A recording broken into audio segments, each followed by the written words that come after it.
Assalamualaikum warahmatullahi wabarakatuh. Waalaikumsalam warahmatullahi wabarakatuh. Salam sejahtera untuk kita semua. Om Swastiastu, Namo Buddhaya, salam kebajikan, rahayu. Dan hari ini senang sekali rasanya saya Odi Alfriadi akan memandu kegiatan kita kali ini yang juga merupakan bagian dari progres proper dari Ibu Haja Nirwana Sari Aras selaku mandataris ataupun juga Kepala Perangkat Daerah Dinas Sosial Kabupaten Mamuju Tengah. Terkait dengan judul program perubahan beliau, Gerakan Edukasi Terpadu dan Kuat Cegah Risiko Pernikahan Dini Kolaboratif Bersama Dinas Sosial atau yang biasa disingkat dengan Gerak Cerdik Sosial. Dan bersama dengan saya hari ini, beliau idola saya, junjungan saya, 11-12 manisnya juga dengan saya, Bapak Bupati Mamuju Tengah. Dr. Haji Hasan Aras. Merdeka Pak Bupati.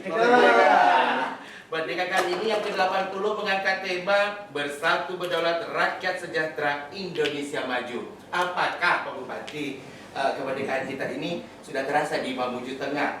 Berhubung ini adalah tahun pertama beliau menikmati kemerdekaan Republik Indonesia. Mungkin bisa sedikit cerita dong Pak Bupati. Ya, alhamdulillah untuk kemerdekaan kita sampai hari ini seluruh pelosok desa yang ada di Mamuju Tengah alhamdulillah sudah dialiri listrik.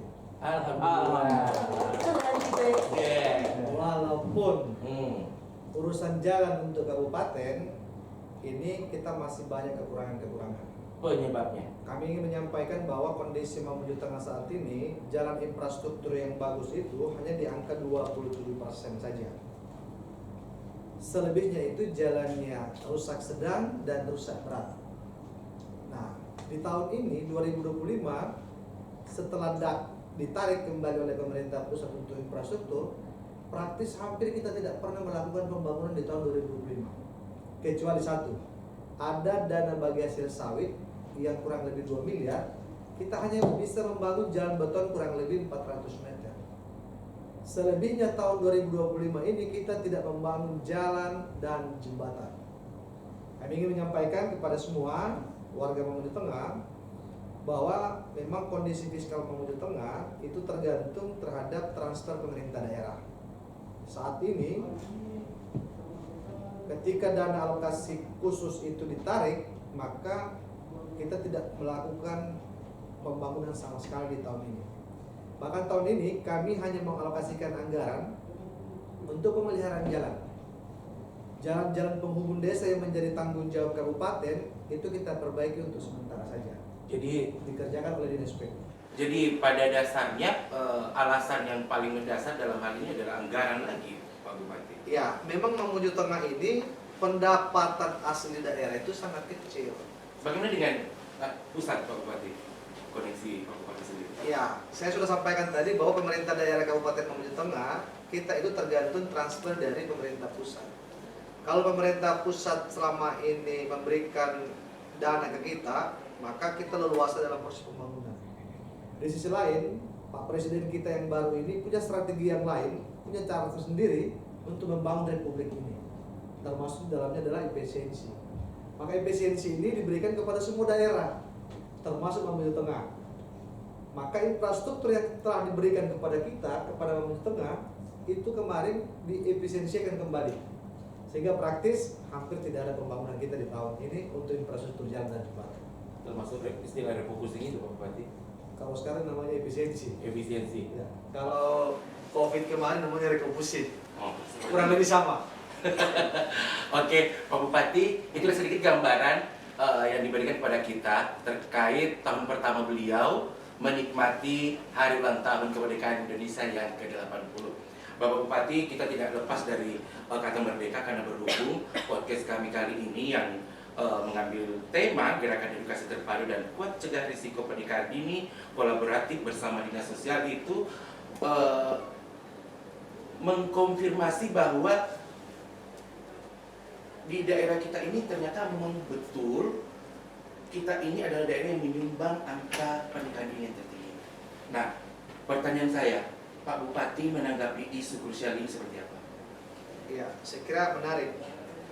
Data beberapa minggu kemarin ada media yang merilis, kalau saya tidak salah baca, tingkat perceraian di Kecamatan Topoyo itu tinggi. Dan dari perceraian itu dideteksilah ternyata mayoritas adalah usia anak, usia dini. Nah, merujuk kepada data yang ada, ternyata memang Mamuju Tengah ini adalah salah satu daerah di Sulawesi Barat penyumbang angka pernikahan anak atau pernikahan dini yang tertinggi di Sulawesi Barat. Ini saya kira menjadi keprihatinan kita, tapi pemerintah juga sudah berupaya untuk melakukan semacam edukasi yang berkelanjutan. Nah, berkaitan dengan kegiatan podcast pada pagi hari ini, kami tentu mensupport kepada Dinas Sosial berkolaborasi dengan semua pihak termasuk pemerintah daerah bagaimana ke depan melakukan upaya-upaya edukasi atau inovasi, melahirkan inovasi gagasan-gagasan yang mampu kita jalankan sebagai pemerintah daerah mencegah pernikahan anak, pernikahan usia dini yang ada di Mamuju Tengah. Karena dampaknya ini luar biasa. Resiko stunting ada. Betul. Perceraian dini iya. Termasuk disabilitas juga. Termasuk iya. Jadi ada banyak informasi yang kita temukan di lapangan. Bisa jadi penyebabnya persoalan ekonomi. Bisa jadi persoalan budaya yang selama ini melekat di orang-orang tertentu yang menjodohkan. Penonton kita ini kayaknya ada yang sudah dijodohkan belum ya? Ada yang dijodohkan nggak? Belum ada jodohnya. Belum ya? Bersiap untuk dijodohkan. Asal cocok. Asal cocok ya, Pak Bupati. Jadi ini semua kita pastinya sepakat bahwa ini keprihatinan kita bersama bahwa hak asuh, hak kemerdekaan mereka untuk mendapat pendidikan yang layak akhirnya terstuck karena itu tadi dijodohkan itu. Dan tentunya hal ini membuat keterbatasan buat mereka untuk mendapatkan apa yang ingin mereka raih, khususnya untuk masa depan mereka, Pak Bupati. Nah, selanjutnya Pak Bupati mungkin bisa sedikit menceritakan mandataris Bapak Ibu Haja Nirwana Sari Aras karena mengingat isu krusial ini begitu penting dan mengangkat progres pernikahan dini sebagai mentor nih, sebagai mentornya Ibu Nirwana Sari. Bagaimana Bapak bisa mendeskripsikan sehingga gerakan ini bisa aktif? Pemerintah akan mensupport dengan angka yang kami temukan di lapangan. Jadi ada hasil, kalau saya tidak salah, disertasi dari Ibu Nirmawi kemarin. Ya. Data menunjukkan bahwa ternyata usia pernikahan dini atau pernikahan anak tertinggi di Sulawesi Barat itu ada di Mamuju Tengah. Dan faktanya kita lihat memang demikian. Sehingga memang pemerintah bersama dengan Dinas Sosial ingin melakukan terobosan-terobosan atau inovasi, gagasan-gagasan baru bersama dengan semua stakeholder yang ada, itu untuk melakukan upaya pencegahan, memberikan edukasi kepada mereka-mereka, memberikan ruang-ruang atau tempat-tempat diskusi kepada mereka-mereka agar mereka tahu betul seperti apa dampak dari pernikahan dini itu. Kami di Mamuju Tengah sesungguhnya bukan hal yang baru terkait dengan pernikahan usia anak ini atau pernikahan dini ini.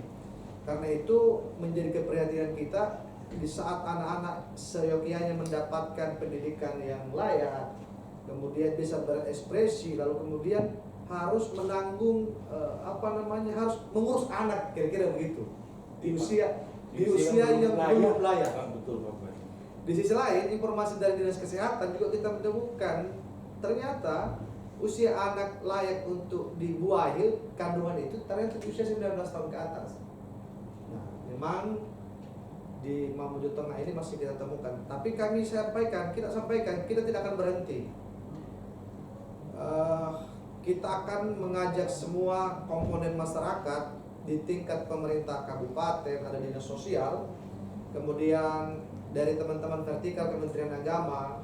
Kita juga ingin nanti terus sampai ke tingkatan yang paling bawah pemerintahan. Ada kecamatan, ada desa. Kita ingin mereka lebih luas lagi untuk memberikan sosialisasi edukasi kepada masyarakat yang luas. terhadap dampak yang terjadi ketika anak ini dinikahkan di usia yang dini. Oke, berarti Pak Bupati dalam hal ini sedikitnya memberikan plan konkret sehingga kesan bahwa tidak hanya secara bahwa planningnya hanya di atas kertas seperti itu Ya. Pak Bupati. Berarti betul-betul Pak Bupati ingin memberikan planning ini bisa dirasakan oleh masyarakat. Kita ingin support, kita ingin tindak lanjuti, tidak hanya sebatas cerita sampai di sini saja, tetapi kita ingin ada tindak lanjut. Apakah model tindak lanjut itu melalui peraturan bupati, kemudian melalui peraturan desa sampai ke bawah, nanti kita lihat turunannya, seperti apa rujukan yang harus kita lihat. Karena kita sudah merasakan, kita sudah melihat, maka ini harus kita lakukan pencegahan-pencegahan. Kita ingin edukasi itu tidak berhenti di tingkat kabupaten saja, tetapi kita ingin maksipkan sampai ke tingkat yang paling pemerintahan yang paling di bawah. Karena kita ada di desa. Oke, langkah konkret itu apakah bisa disertai dengan mungkin ya, oke, penonton kalau sebut-sebut anggaran nih ya, langsung berubah sama bibitnya. Oke, Pak Bupati, di langkah konkret harus disertai dengan anggaran. Bagaimana Bapak menanggapi itu? Kalau bicara konkret sekarang anggaran, tentu kita belum bisa bicara banyak terkait dengan persoalan anggaran. Tapi bukan tidak mungkin ke depan kita bisa menyiapkan porsi untuk sosialisasi sehingga lebih masif ke bawah. Tapi jangan juga nanti ada anggaran baru kita lakukan itu. Dengan terobosan dan gagasan yang ada sekarang, dengan cara inovasi, mungkin tanpa menggunakan anggaran pun kita bisa melakukan itu. Kenapa? Ini adalah menjadi tanggung jawab kita untuk mencegah melakukan pernikahan di tingkat usia anak ini. Nah, kami pemerintah daerah, dinas sosial, ini sudah menjadi tanggung jawab kita secara bersama-sama. Tapi tentu jauh lebih bagus mungkin kalau anggarannya ada, sehingga mungkin bukan tidak mungkin sosialisasi itu sampai ke rumah-rumah nantinya. Pastinya Bupati. Ya. Semua pelosok pasti akan dapat merasakannya seperti itu. Artinya planning dengan disertai dengan anggaran pastinya lebih Lebih baik. mantap ya Pak Bupati ya. Nah, pertanyaan selanjutnya Pak Bupati, apa harapan pribadi Pak Bupati terkait dengan generasi muda kita di daerah ini? Iya, sebenarnya harapan besar pemerintah daerah adalah bagaimana generasi-generasi muda ini mampu meningkatkan kualitas pendidikannya. Di usia yang masih muda, mampu mendapatkan tempat bagaimana mereka berekspresi layaknya pemuda-pemuda yang lain. Tidak harus di saat usia mereka muda seperti itu sudah berurusan bagaimana dengan persoalan anak, persoalan rumah tangga, dan persoalan yang lain. Harapan kita pemuda-pemuda yang ada di Mamuju Tengah ini, pemuda dan pemudi di Mamuju Tengah ini, dia menikah di usia yang mapan, punya pekerjaan yang bagus, ekonomi yang bagus, sehingga tidak terjadi hal-hal yang seperti yang kita lihat di belakang-belakang. Kira begitu. Seperti itu Pak Bupati ya. Saya sedikit menagih janji Pak Bupati dengan visi-misi kemarin Ya. bahwa generasi kita itu untuk memancing mereka untuk bisa menikmati atau bisa mendapatkan hak mereka untuk mendapatkan pendidikan yang melalui beasiswa itu. Mungkin bisa Saat dijelaskan ini gitu, Pak. kami sudah meluncurkan beasiswa. Beasiswanya itu bagi anak-anak yang punya prestasi dan anak-anak yang tidak mampu. Kemudian ada juga beasiswa bagi anak-anak yang putus sekolah. Kita ingin Mamuju Tengah ini anak-anak yang putus sekolah itu kita kembalikan ke sekolah dengan biaya beasiswa, kemudian biaya tambahan-tambahan lain untuk masuk ke sekolah. Karena di Mamuju Tengah ini bukan hanya persoalan ekonomi yang menyebabkan anak-anak ini putus sekolah. Ada dugaan-dugaan kita karena ketidakpedulian terhadap orang tua, ada karena persoalan bully-bully di antara internalnya mereka, anak-anak ini. Ada juga yang masalah-masalah sosial yang lain. Jadi tidak selamanya persoalan ekonomi. Tapi kalau dia masalah ekonomi ini sangat mudah kita atasi karena pemerintah menyiapkan beasiswa bagi mereka-mereka yang memang tidak mau bersekolah lagi. Nah, kita rangsang dia, kita berikan beasiswa plus biaya untuk melanjutkan studinya. Kira-kira begitu. Seperti itu Pak Bupati ya. Ya. Nah, Pak Bupati, Safika Al-Farabi, Alila dan juga Bilqis merupakan putra-putri kebanggaan Pak Bupati. Adakah mungkin pressure tersendiri atau intervensi tersendiri untuk memberikan mereka pengetahuan tentang pernikahan dini? Ya, saya kira di keluarga sudah memberikan edukasi.